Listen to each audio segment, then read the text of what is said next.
arcos de tipo permanente. ¿Ya? Hablando de lo que son los arcos temporarios,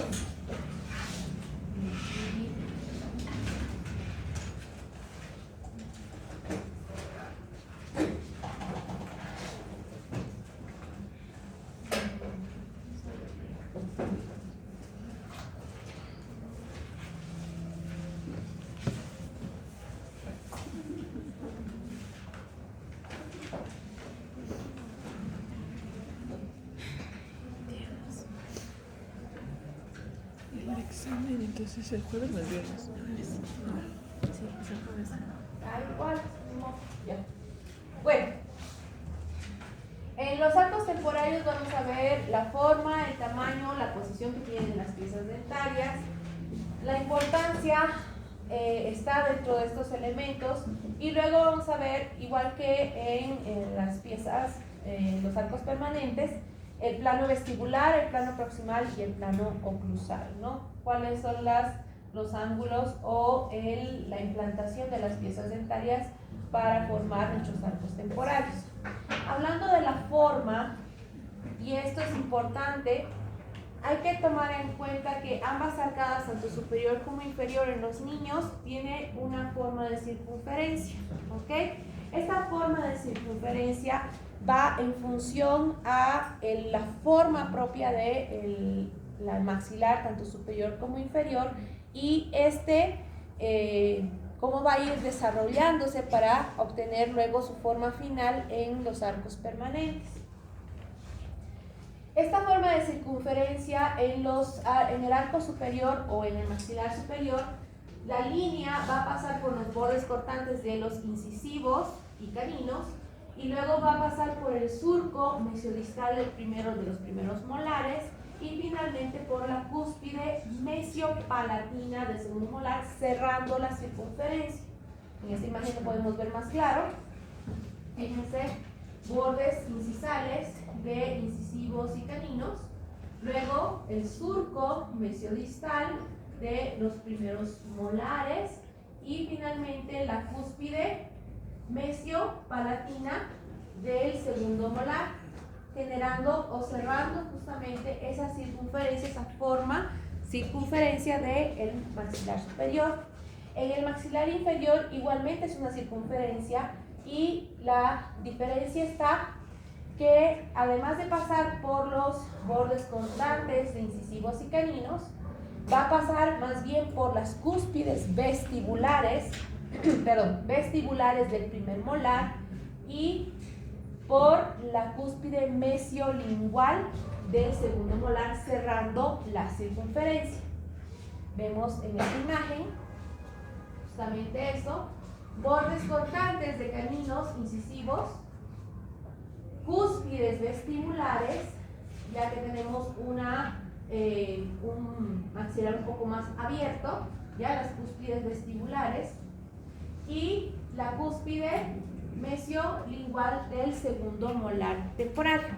Esto cierra entonces la circunferencia. Entonces ambos son homólogos, ambos arcos van a compensarse para la oclusión. En cuanto al tamaño, los molares, los arcos temporarios, tenemos que tener en cuenta que el superior tiende a ser de mayor tamaño que el arco inferior, y eso está dado en tanto sentido transversal como sagital. El arco superior va a medir en transversal, que lo vamos a medir desde la cara vestibular del segundo molar al segundo molar, del derecho al izquierdo, y este es de 47 milímetros. Mientras que el sagital, que sería de la cara vestibular del incisivo hacia una línea que pasa por detrás del segundo molar, de 25 milímetros en el superior. En el inferior es menor en 2 milímetros, ¿ok? Donde en el inferior, igualmente medido desde las caras vestibulares del segundo molar de izquierdo a derecho, es de 45 milímetros, y en sagital de la cara vestibular del incisivo central a la línea que pasa por detrás del segundo molar, 23 milímetros. ¿Ok? Entonces hay una diferencia de 2 milímetros entre superior e inferior en ambos diámetros. Desde la vista proximal hay que tomar en cuenta que las piezas temporarias tienden a inclinarse en los incisivos superiores de incisal y vestibular hacia apical y palatino, ¿ok? Tienden a ir sus raíces hacia vestibular. Esto para dar espacio justamente a el germen de las piezas permanentes. En los incisivos inferiores tiende a ser igualmente hacia vestibular, ¿ok? De incisal vestibular hacia apical y lingual, quiere decir hacia vestibular. Esto igualmente genera un espacio adecuado para que el germen permanente pueda estimular la resorción de la raíz y posteriormente la exfoliación de la pieza temporal. En los caninos normalmente van a coincidir con la vertical. Esto a veces genera que haya una malposición o una posición muy superior del canino permanente, ¿no? Y tiende el canino permanente a incluso erupcionar a veces por encima del canino temporario, ¿sí? Eso es bastante frecuente y justamente se da por esta posición directamente vertical del canino temporal. Y los molares tienen más bien sus ejes perpendiculares al plano oclusal, si son completamente rectos, porque las raíces son muy divergentes y son las que van a albergar o dar espacio al germen permanente, ¿no? Entonces, en los caninos, ojo, yo digo que es culpa de la naturaleza, no, sino que tiende a erupcionar bastante por encima del temporario, el canino permanente, pero siempre va a encontrar su lugar si hay el espacio suficiente, ¿ok? Ahora, ahí hablando del espacio suficiente tenemos lo que son los diastemas, ¿no ven? Entonces observamos aquí justamente lo que acabamos de describir. Los incisivos tienen ese espacio hacia vestibular, su raíz, donde da paso a los gérmenes temporarios. El canino, fíjense, aquí está, porque su raíz es vertical, entonces tenemos aquí al germen del canino, y en los molares estamos observando en medio de las raíces de los molares temporarios tenemos a los gérmenes de las piezas permanentes, ¿no? Los premolares en este caso.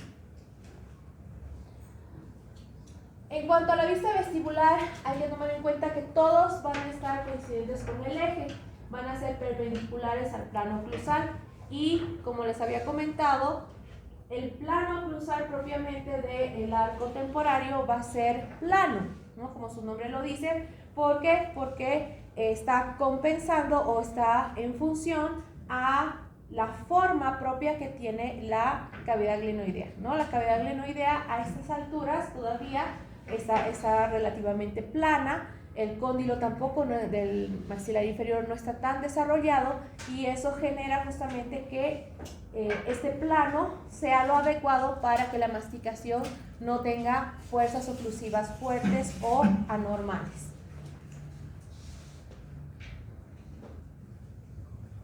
En cuanto al plano vestibular, también tenemos la misma descripción. Hay que tomar en cuenta que a partir de los 3 y 4 años va a haber una expansión de los maxilares en cuanto al crecimiento y esto va a generar justamente los diastemas o espacios interdentales, ¿ok? Estos diastemas o espacios entre las piezas dentarias que son normales y también se denominan espacios primates a los que son más amplios y que se encuentran en lugares específicos. Hay que tomar en cuenta que el tamaño que tiene que compensarse entre el arco temporario y el arco permanente es en el superior de 2.9 milímetros. mientras que en el inferior hay que compensar 1.4 milímetros. Como siempre les he dicho en la parte cuando estamos tallando, en la práctica, los milímetros realmente parece muy poco, pero es un mundo dentro de lo que es las piezas dentarias, ¿no? Porque si quitamos medio milímetro en una pieza dentaria ya no se ve igual, ¿no ve? Entonces, a eso me refiero con la parte milimétrica. Entonces, ¿qué pasa? Cuando está completo el arco temporario y todavía no hay resorción, todavía no hay movimiento, todavía no hay crecimiento del maxilar, tenemos que el superior mide 34.3 milímetros completo, ¿no? Recordemos que es la suma de todos los diámetros mesiodistales, y en el inferior es de 31 milímetros. Cuando ya existe esa expansión, ese crecimiento de los maxilares, observamos en el superior que crece hasta 27.2 milímetros, y se encuentra el espacio primate entre el incisivo lateral y el canino. ¿Ok? Entre el incisivo lateral y el canino es el primer espacio primate. Y en el maxilar inferior vamos a encontrar que crece de 31 a 32.4 milímetros y el espacio primate se encuentra entre el canino y el primer molar. ¿Por qué se llaman espacios primates?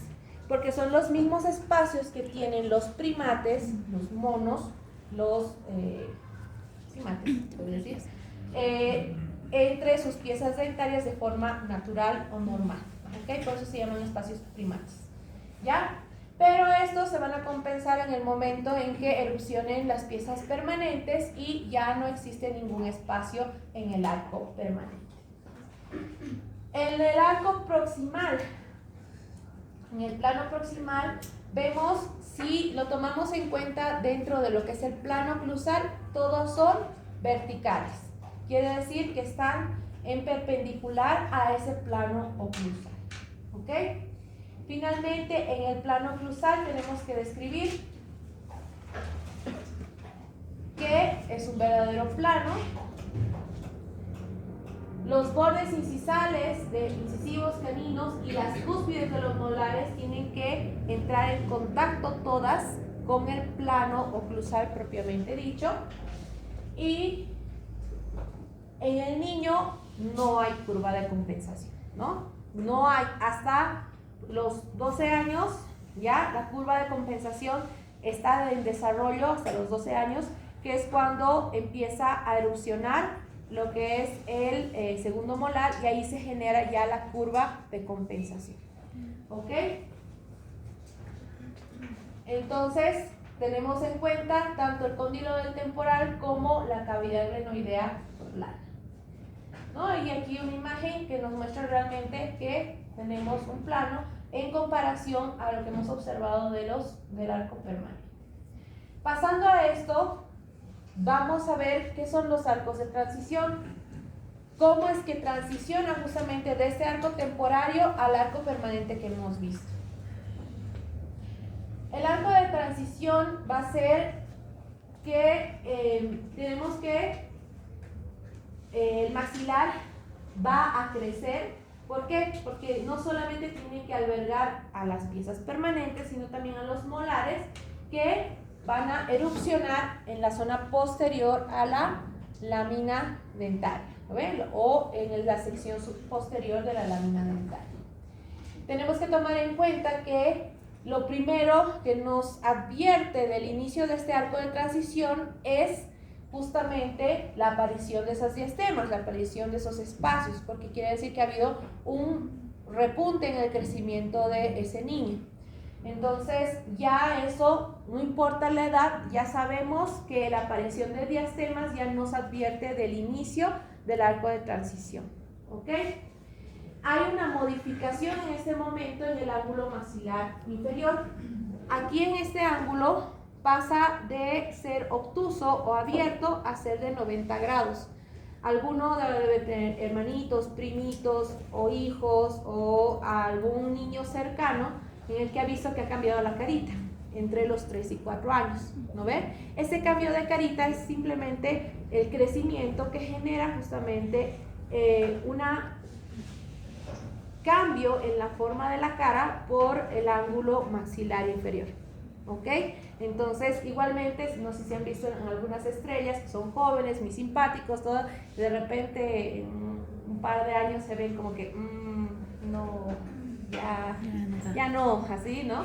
Entonces, principalmente son cambios dentro de lo que es el crecimiento de los maxilares, ¿ok? Entonces, ese crecimiento va a ser hacia vestibular y mesial, ¿ok? Entonces, empezamos con un arco temporario en donde los segundos molares se van a relacionar por el plano que se denomina plano poslacteal, ¿ok?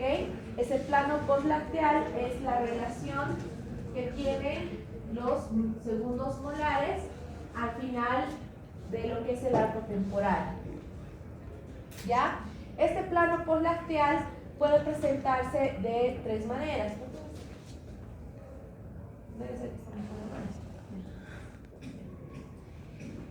Este plano poslacteal justamente va a ser como la guía, se puede decir, de la erupción de los primeros molares permanentes. Estos primeros molares permanentes que van a ser los que... ¿Ya las 11? Mucha. Mil disculpas, ya estamos hablando. Aquí llegan tan tarde. ¿Ya? Bueno, ¿lo terminamos el lunes? ¿Sí? Ya. Antes de entrar a la parte interesante, porque si entramos a la parte interesante ahí sí ya no vamos a tener. ¿Seguros que estás? ¡No! Le están tomando el pelo. No me tomen el pelo. No sé, estaban viendo aquí afuera y yo digo, ya debe ser el doctor Trigo allá afuera. El doctor. Nunca llegó a su reunión. No sé. Ya quería decir. No me Y tomen yo el estaba pelo. pensando, Me voy a vengar. Ya, lo que les decía, detrás de ese plano poslacteal, aproximadamente a los 6 años va a erupcionar los primeros molares permanentes. Esos primeros molares permanentes van a determinar el tipo de oclusión que van a tener nuestros pacientes. Entonces, este plano poslacteal va a guiar esa oclusión. ¿Ok? Entonces, erupcionan los primeros molares y ese plano poslacteal puede ser de 3 formas o de 3 clases. Tenemos el recto, que se puede decir que es el ideal, que es el que va a guiar a una llave o una oclusión normal, clase 1, y luego tenemos el escalón distal y el escalón mesial. El escalón mesial es el que donde el molar superior, el segundo molar superior, va a estar mesializado en relación al molar inferior, ¿ok? Quiere decir que en vez de tener su cúspide central, ¿ok? Con la fosa central del molar inferior, pues va a ser el cúspide o el reborde marginal el que va a estar en relación con la fosa central, ¿ok? Entonces está mesializado. Se puede decir que tiende a estar, esto va a dar una clase 2 que da una mordida profunda, ¿ok? Quiere decir que están los dientes un poco más hacia mesial o hacia adelante o hacia vestibular, ¿ok? El maxilar inclusive. Yo tenía clase 3. Perdón. Ya. Y luego tenemos el distalizado. El escalón distal es el que nos va a llevar más bien el molar superior, tiende a estar ligeramente hacia distal en relación al molar inferior, y aquí va a ser su reborde marginal puede ser el que esté con la mesial, el que esté en relación a la fosa central. Entonces aquí hay una mordida invertida. Tienden a ser niños que tienen la mordida completamente invertida o vis a vis en el arco temporal, es decir, así, ¿sí? Entonces tiende a estar el maxilar inferior por delante del maxilar superior. Este es el escalón distal, ¿ok? Entonces ya aquí consideramos a partir de los 6-7 años, cuando ya ha erupcionado, incluso a veces a los 5 y medio más o menos, cuando ya erupciona el primer molar permanente, ya se considera directamente un arco mixto, ¿ok? Porque tenemos que, si hacemos una medición con un índice de caries cualquiera, siempre tenemos que tomar en cuenta tanto permanentes como temporales, ¿ok? Entonces, ya pasamos, luego entre los 7 y 8 años, la erupción de los incisivos permanentes. Van a sustituir estos incisivos permanentes que lo ideal es que tomen el lugar de las piezas temporarias y que se alineen, ¿no?, entre sí. Tiende a ser, según la cronología, que ustedes ya han hecho la cronología, tiende a ser incisivo central inferior, incisivo central superior, incisivo lateral inferior, incisivo lateral superior, más o menos en ese orden, ¿ya? Puede haber algunos tropiezos dependiendo de ya cada paciente, pero ese es el orden natural de erupción. Luego tenemos al terminar los incisivos permanentes, va a haber cierto desplazamiento. ¿Por qué? Porque hay un cambio bastante amplio o radical, casi de 1 milímetro hasta casi 2 milímetros, en relación a los incisivos temporarios y los permanentes, ¿ok? Esto genera justamente que haya como un traslado, se puede decir, de o cierre de los diastemas que se encuentran en caninos y molares, ¿ok? O sea, ya se ha tomado en cuenta, como quien dice, toda esos espacios que se han generado en el crecimiento del maxilar. Y obviamente ya todo el resto de compensación va a estar dado porque a la par va a ir creciendo el maxilar y a la par va a ir erupcionando las piezas permanentes, ¿ok? Pero ese espaciado inicial que se ha dado entre los 3 y 4 años se va a tomar en la erupción de los incisivos, ¿ok? Entonces, ese desplazamiento hacia distal genera que se forme justamente la llave de oclusión de Angle. Esta llave de oclusión de Angle es justamente entre los primeros molares permanentes.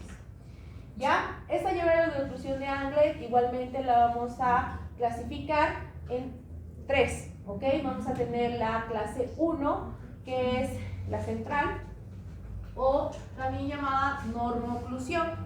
Si se fijan aquí, la cúspide mesial está en relación a el surco mesiovestibular y la cúspide distal del todo el molar superior está en relación con el surco distovestibular, ¿ok? Entonces aquí están correctamente alineados y engranadas lo que es los primeros molares. ¿Qué pasa con la clase 2 y la clase 3? En la clase 2 está mesializado nuestro primer molar permanente y vamos a encontrar que más bien su cúspide distal está en relación con el surco mesiovestibular, ¿no? Está hacia mesial y esto genera que se dé una mordida profunda. Esta mordida profunda es porque está mucho más vestibularizada lo que es el maxilar superior en relación al maxilar inferior, ¿ya? Y luego en lo que es la clase 3 de la llave de Angle, tenemos que está distalizado el molar superior, el primer molar superior, y nuestra cúspide mesial va a estar en medio entre los dos surcos vestibulares del molar inferior, del primer molar inferior, y tienden a haber un engranaje correcto. Ya aquí es donde se da la clase 3, que es igualmente, como decíamos, es invertida, por lo tanto el maxilar inferior está por delante del maxilar superior en relación a la oclusión. ¿Ok? Bien. Todo esto que estamos hablando es de tipo dental. ¿Ok? ¿ok? Son cosas que se pueden arreglar de forma ortodóntica, con ortodoncia, pero puede haber estas relaciones también por causas esqueletales. Quiere decir que el maxilar sea muy grande o que el maxilar superior sea muy pequeño y genera justamente esta relación de clases 2 o clase 3 y ya es más un tema de tipo maxilofacial, más de tipo quirúrgico para la corrección de esto, ¿no?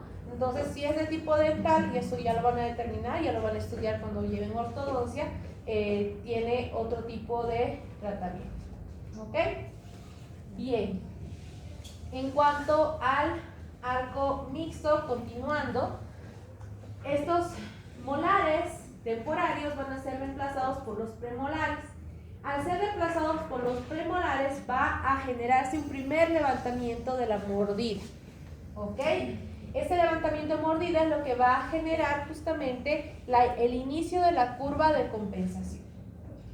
Eso se hace aproximadamente entre los 10 y 13 años, que está casi solapado con lo que es la erupción de los caninos.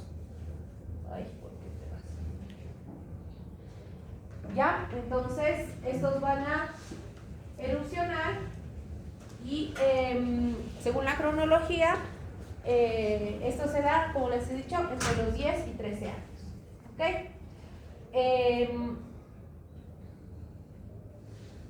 Posteriormente ya entran en oclusión. Como les dije, está la erupción de los premolares, está solapado también a lo de los caninos y la erupción y la entrada en oclusión justamente de estos premolares es lo que esboza nuestra curva de compensación. Los caninos se van a acomodar en el espacio que les queda, que en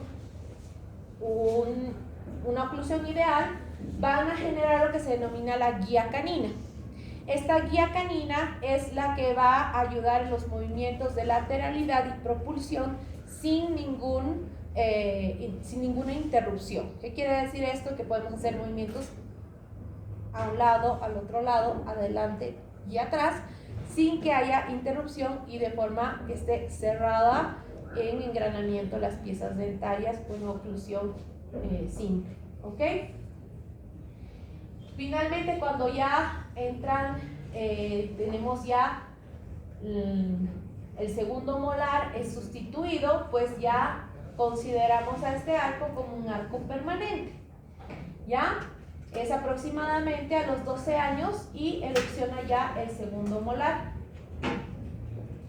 Los caninos van a ser reemplazados entre los 10 y 13 años y ya tenemos aquí casi un total esbozo de lo que va a ser el arco permanente de nuestro paciente. ¿Ok? ¿Qué pasa con la finalización de ese arco permanente? Tenemos que esperar a que erupcione el tercer molar para generar un arco estable. Hasta que no erupciona el tercer molar no es considerado un arco estable. ¿Por qué? Porque la erupción del tercer molar en sus diferentes formas y caprichos que tiene el tercer molar, pues puede generar distalización de las piezas, puede generar incluso algún elemento que incluso pueda mesializar las piezas dentarias por posición vertical contra las piezas, sus piezas vecinas, ¿no? Entonces puede tanto causar una distalización como una mesialización. Incluso por eso es que los 12 años es considerado el punto de partida para hacer los tratamientos de ortodoncia, aunque ya se hacen más tempranamente, pero no se considera un alta hasta después de los 18 años que se ha determinado que el tercer molar va a erupcionar correctamente o no, ¿ok? Incluso hay tratamientos en cuanto al tercer molar que según la cronología se han fijado cuando está empezando a calcificarse, cuando está calcificada la corona, a los 9 años aproximadamente, ¿no ven? Entonces, al estar a los 9 años calcificado, ese germen está cerca de la superficie de lo que es la cortical y Aproximadamente a esa edad es cuando se decide, se hace un estudio, obviamente craniométrico, el ortodoncista, y puede generar lo que se llama la germenectomía del tercer molar, si es que se ve que efectivamente ese tercer molar no puede erupcionar o va a generar algún problema. ¿Ok? Entonces existe también ese tipo de tratamiento y ya ahí, bueno, el tercer molar ya no va a molestar, pues entonces tenemos un arco permanente estable. ¿Ok? Eso es todo en cuanto a este tema. Estamos con curación, tenemos diferentes biotipos en cuanto a nuestros pacientes y cada paciente es un mundo, ¿no? Y hay que tomar en cuenta, si bien estamos estudiando lo que es normal, lo que es ideal, inclusive, ¿no? En un mundo ideal, y lo que sería ideal encontrar en un paciente o lo ideal es que queremos llegar en nuestro paciente. ¿Ok? Bien. Lo vamos a terminar, sí, la siguiente clase. Como último tema de lo que es la materia es relaciones dentarias. Las piezas dentarias se relacionan, ya hemos visto, con los arcos dentarios por sus caras mesiales y distales, ¿no ve? Generando el arco. Eso se llaman relaciones interproximales. Y también se van a relacionar con sus piezas, las superiores con las inferiores, que sería de antagonismo, ¿ok? Estas relaciones dentarias van a influir en lo que es la función de masticación principalmente. Ahora hay que tomar en cuenta que esta relación funcional es justamente por el alineamiento anatómico y la relación que tiene con todo el sistema estomato-intestinal. No hay que tomar en cuenta, o sea, cuando hemos visto lo de arcos dentarios, se han fijado y hemos hablado que no es solamente la relación entre las piezas dentarias, sino que si hay alguna alteración justamente en esta relación de los arcos, es lo que va a generar algún problema. Esto de las relaciones dentarias nos va a hacer entender el por qué genera algún problema si existe alguna alteración en los propios arcos. Entonces, tenemos que las relaciones interproximales, si hay alguna alteración, por ejemplo, de un incisivo central que está muy mesializado, ¿ok? Que existe, que es bastante frecuente aquí, ¿no? En nuestro país, que está muy mesializado, o los dos centrales tienden a estar muy mesializados, generando como una invertida B, ¿lo ven? Entonces, esto puede generar que haya menor espacio o menor facilidad de higiene entre el lateral y el central. 1. 2. Puede haber que la cara mesial de los laterales van a estar en relación con la cara palatina y no con la cara distal de los centrales, ¿no ve? Entonces ahí está alterada esa relación interproximal. Y en cuanto a que genera entonces menor espacio para la encía y tiende a la encía inflamarse, generar una gingivitis, ¿ok? Entonces ese propio espacio interproximal va a generar justamente, o relación interproximal, va a generar justamente ya un problema patológico si es que la pieza no está alineada correctamente, ¿ok?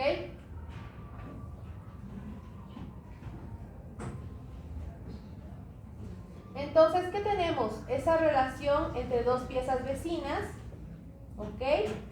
La vamos a tener que es una cara mesial con una distal, ¿ok? De la pieza que sigue, y excepto en los incisivos centrales y de los terceros molares, ¿no? ¿Qué se genera de esta relación? Se genera el punto de contacto. Ese punto de contacto que con el tiempo o ya a lo largo del tiempo que ha tenido esa pieza dentaria en boca, pues va a generarse como, o se va a llamar área de contacto. Eso también depende mucho del texto que lean. Si hay algunos textos que hablan de punto de contacto por ser pequeñito, y hay otros textos que hablan como área de contacto, ¿no? Y eso les digo principalmente para cuando lean artículos y lo pueden encontrar de ambas formas. ¿Ok? Entonces, esta relación de contigüidad dada justamente por las piezas vecinas. Esta región es muy importante para la función de preservación del diente. Si no existiera ese punto de contacto, la pieza dentaria tiende a mesializarse, ¿ya? Quiere decir que la pieza va a perder su alineación dentro del arco, ¿ok? Otro elemento que puede darse es que esta pieza pueda generar justamente una inflamación en los tejidos periodentarios, en la encía, que pueda llevar a la pérdida del propio diente, así como de su vecino. ¿Ok? ¿Por qué? Porque las fuerzas masticatorias no pueden ser disgregadas correctamente ante la pérdida de esa continuidad del arco dental. Entonces aquí tenemos un ejemplo de cómo se disgregan esas fuerzas de masticación. Entonces llega la fuerza masticatoria, ¿sí? Y va a ser disgregada de este premolar, ejemplo, al segundo premolar y luego a los molares. Entonces estamos generando una disgregación de las fuerzas. ¿Para qué? Para que esta fuerza no caiga exclusivamente en esta pieza dentaria en el premolar. ¿Ok? Entonces, ¿qué pasa si perdemos este premolar? Si perdemos el segundo premolar, pues esta fuerza va a aplicarse y aunque la pieza esté bien alineada correctamente en su alveolo, pues tiende a distalizar. ¿Sí? Entonces hay dos escenarios, ¿ya? Las piezas que están hasta los premolares que tienden a distalizarse y las piezas inferiores, los molares, que tienden a mesializarse. Y esto es en relación a su eje de implantación en el maxilar. ¿Ok? Entonces, no tiene nada que ver con la anatomía propia de la pieza, ¿sí? De la pieza solita, sino tiene que ver con su relación con el alveolo y su implantación en el arco. ¿Ok? Los espacios que vamos a describir alrededor de este punto de contacto, tenemos que hacia la cresta alveolar vamos a tener lo que se denomina el espacio interdentario propiamente dicho. Luego hacia la superficie oclusal, lo que se denomina embrazadura interproximal. Y luego tenemos hacia las caras libres, los que se denominan nichos o troneras, vestibular y palatina o lingual correspondientemente. ¿Ok? Esos son los elementos o los espacios que van a rodear nuestro punto de contacto. La localización del punto de contacto va a depender de las convergencias hacia cervical y la convergencia hacia palatino. Ahora ya entienden por qué les peleo tanto, ¿no? De la convergencia hacia palatino a convergencia hacia cervical. ¿Por qué? Porque esto va a generar el espacio ideal y correcto para el asentamiento de la encía interproximal. ¿Ok? Si nosotros no tomamos en cuenta correctamente nuestra convergencia cervical cuando devolvemos la estética y la funcionalidad a una pieza que ha tenido caries proximal, entonces vamos a generar que esa encía interproximal tienda a retraerse. Perdemos la encía interproximal y tenemos una decapitación de esa encía interproximal. Por lo tanto, también es una zona donde va a haber una acumulación de placa bacteriana y inflamación de la encía marginal, ¿no? Entonces, no es que no ha alcanzado el espacio para poder generar, no, siempre sí o sí tenemos que tratar de generar el espacio suficiente para que la encía interproximal pueda acomodarse, ¿ya? Entonces, dependiendo del tamaño mesio-vestibular de nuestras caras proximales, en los incisivos va a generarse prácticamente un puntito. En los premolares va a ser un poquito más amplio en sentido vestíbulo palatino, vestíbulo lingual, y en los molares igualmente un poco más amplio. Entonces crece de incisivos a molares, va a ser mayor en molares que en incisivos. Hay que tomar en cuenta que hacia cervical las piezas van a determinar su posición. Quiere decir que en los incisivos tiende a estar mucho más cercano a incisal que en los premolares. En los premolares, en los superiores tenemos sí un reborde marginal bastante amplio y recto, pero en los premolares inferiores tenemos unos rebordes marginales que son inclinados, ¿no ven? Son inclinados de vestibular a lingual. Por lo tanto, tiende a estar más hacia cervical el punto de contacto, y lo mismo en los molares. ¿Ok?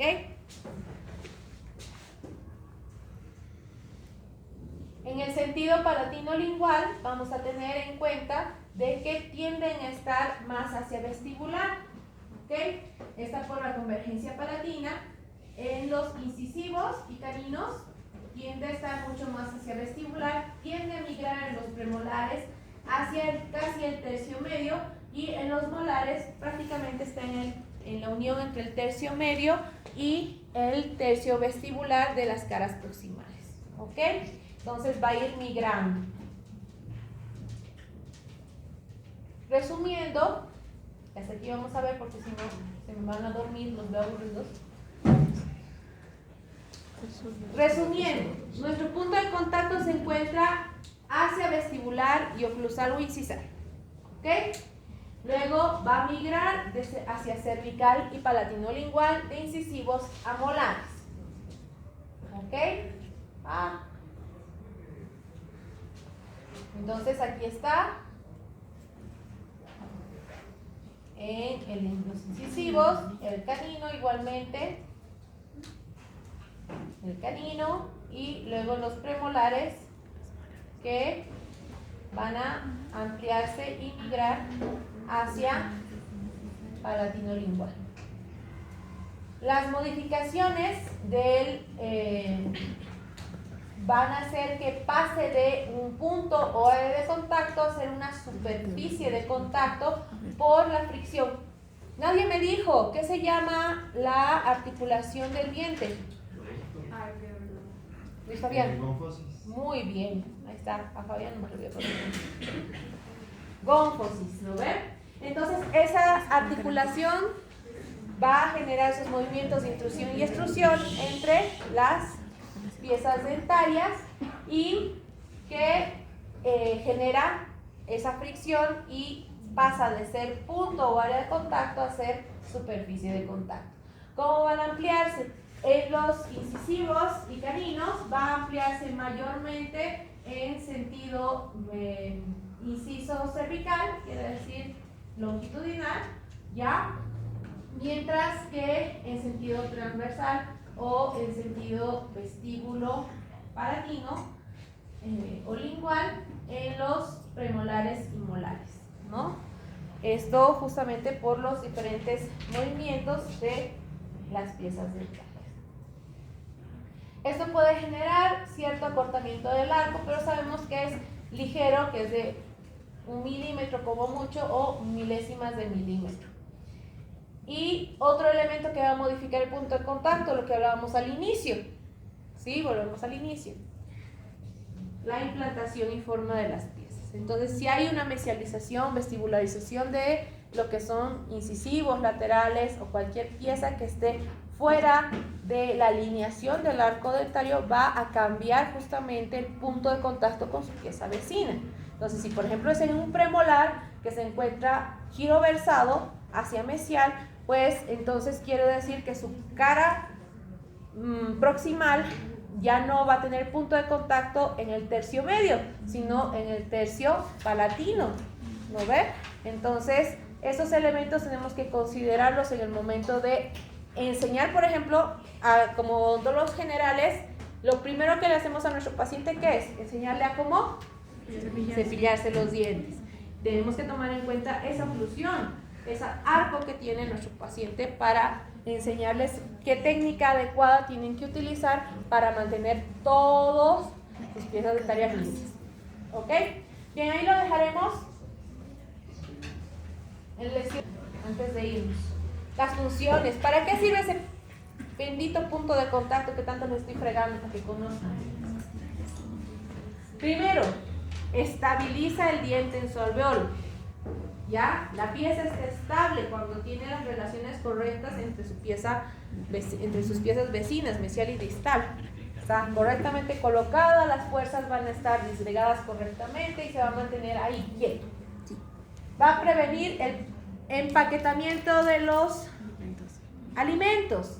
¿Qué pasa? Por ejemplo, ya les he dicho, sí, el reborde marginal es muy importante, porque sin reborde marginal, pues tampoco tenemos punto de contacto, ¿ok? Entonces, ese reborde marginal sí ayuda a que los alimentos se mantengan en la cara oclusal y en su zona funcional, pero el punto de contacto evita que vaya y se empaquete en la zona interdental, ¿ok? Entonces, el empaquetamiento de alimentos es algo muy dañino en la zona interdental. Y finalmente, protege la papila dental del impacto masticatorio, ¿ok? Si existe impacto de alimentos, existe también un impacto masticatorio en la encía interdental, la cual se inflama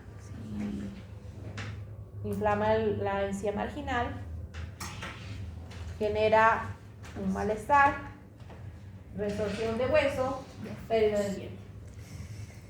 Parece trágico, parece exagerado, pero es verdad. Toda noxa que se mantiene en el tiempo tiende a generar un daño.